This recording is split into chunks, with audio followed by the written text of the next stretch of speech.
What's going on, guys? Andrew here at the Yu-Gi-Oh Club at UCI, and I just got back from my World Celebration locals. And as you guys can see, I played Salamangreat. And the reason I played Salamangreat is because I feel like it's one of the best decks for that format. Not only is it so consistent because of course we have the three circle, and in Signet Mining, but you can just take out the deck for matchups that may be a little more difficult and just the meta in general. And over the course of a tournament, I feel like that really begins to show, and it really did.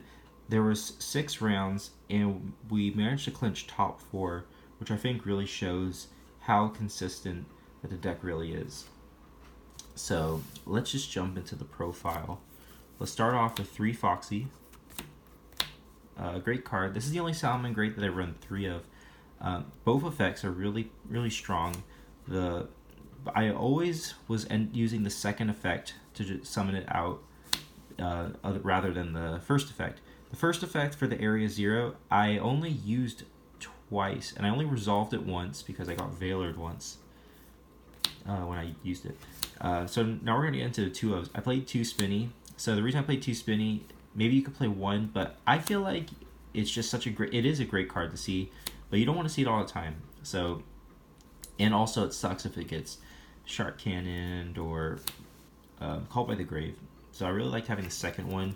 And next up on the 2 Salamangreats, we have 2 Jaguar. So same theory for the Spinny. I like having a second one for the grind game, but I don't want to have. I like having a second one for the grind game, and I don't want to. If one gets banished, I want to make sure to have the second one. So next up, we have 2 Flame Buffalo. I like seeing this card, but I don't always like seeing it. Maybe an argument could be made for 3, but 2 seem to work out for me. Next up, 1 Gazelle. You always want to see this in your opening hand, or a way to get to it. Lady Debug, that kind of goes into this. I have a love-hate relationship with this card. Since it's not a Salamangreat card, sometimes it kind of sucks, but it just, over the course of a tournament, this consistency really comes into play. Foul, great. You can end on a rank 4 with this. Falco, I kind of underestimated this card. It's really powerful to set from the grave. So I'm glad that I saw the potential there. Realize its potential. So coming next into the deck. Since it's Salamangreat, of course we play hand traps. 2 Ash to start. 2 only because it's a world list. 2 DD Crow. I like this because it hits every deck. It hits Orcust, Thunder, Salamangreat, Striker. So I really like that. Speaking of Striker, 3 Ghost Dugger. This was for multi-roll because that card is very scary. But funnily enough, I only faced 1 Striker.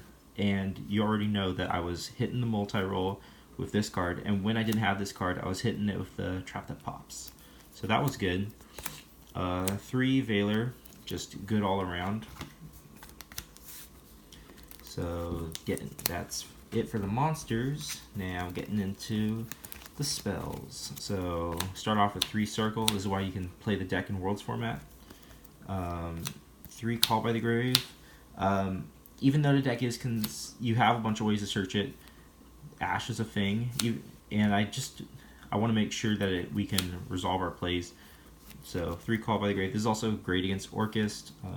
Just great as a defensive trap.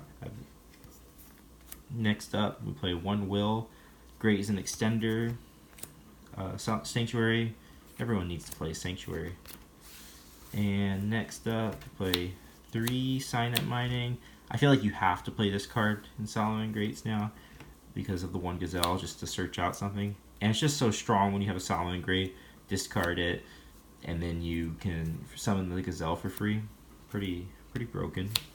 2 Twisters. Was a little worried about back row decks, and I played 2 Twisters. Was gonna play 3, but then I needed space for the debug, so had to throw it. Had to cut it down to 2, but 2 seemed like a decent number. And then getting into trap, so Rage, Roar, and yeah, I kind of considered playing 2 of each of these because it's not terrible to hard draw one, but I actually wanted to play some other, trying to mix up the variety a little bit. So I really enjoyed 2 Strike. It's at 2, and I saw it when I needed to, so it worked out. So that's the deck. 40 cards. Going going into the extra deck, 3 Sunlight Wolf. Really no explanation, just kind of your main engine piece. Kind of the deck kind of revolves around Wolf. 3 Balinks, gotta protect the Wolf and just your monsters, protect whatever really. Heat Leo, this card is insane. Spinning something, then relinking, spinning another thing, just you almost always win those games because that's just so much advantage. Link 2's Update Jammer. This was a tech for Thunder, and I never made it. Hita, I made this so much. Made Heat Leo out of it. I made I summoned people's Sunlight Wolves. Some of people's Balinxes. It was just this card's insane, man. Nightmare Phoenix. This card's great. Made it a lot.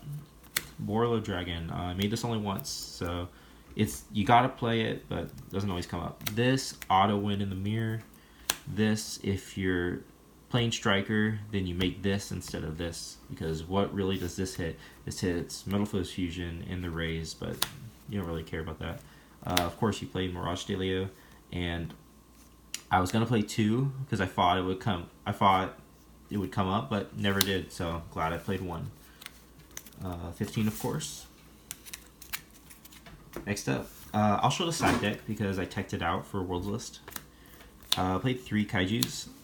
I played 3 because if you're playing the mirror and they end on only 1 link, then you just Kaiju it to shut down the counter trap. Same thing with Orchist. And against Striker, it's nice. So that's why I play Kaijus. And also, it's really cool when you can Mirage de Leo, bounce it back to your hand. So it's just free resources for you. 2 Pankratops. The card is so good. So good that the OCG felt like they had to semi-limit it. And you know what? It actually wasn't too bad because I didn't... there's times when I'm playing, because obviously normally in TCG it's at 3, there's times when I'll draw too many of these, and you know, it was kind of nice. I drew it when I needed it, and didn't draw it when didn't really need it. I never drew multiples, of course, because that too. Lancia for Thunder and Orchist. The Furred Twisters if we played back row decks, and Sidesen. Now 3 Mind Control. This was kind of the MVP. This card was so insane today. Just take it for it. Either will force out in the gate or just gives you free material, and since you're linking with it, obviously they won't get like ray effects and such. So really awesome. Really enjoyed Mind Control. This card kind of underperformed evenly. It was just there because I felt like it was just. I mean, whenever I'm making a side deck, I almost always kind of throw in evenly, but I feel like it kind of underperformed. So you didn't need to play it. But yeah, so we'll go over the matchups real quick. Round 1, I played Striker, drew. Round 2, played Zombie Control. Round 3, played Pendulum Magicians. Don't know how that deck functions in Worlds format. Round 4, Thunder. That was our only loss. The Striker, round 1 was we drew. And round 5, Salamangreats. Round 6, we played a pretty spicy BA Orchis Guard Dragon list. That was kind of cool. Nice guy. Yeah. So that's the deck list, guys. Those are the rounds. I just want to say thanks for watching if you guys got this far. And make sure to hit the like down below. And if you're interested, maybe subscribe if you're feeling generous. Thank you again for watching. And I hope you guys have a good day.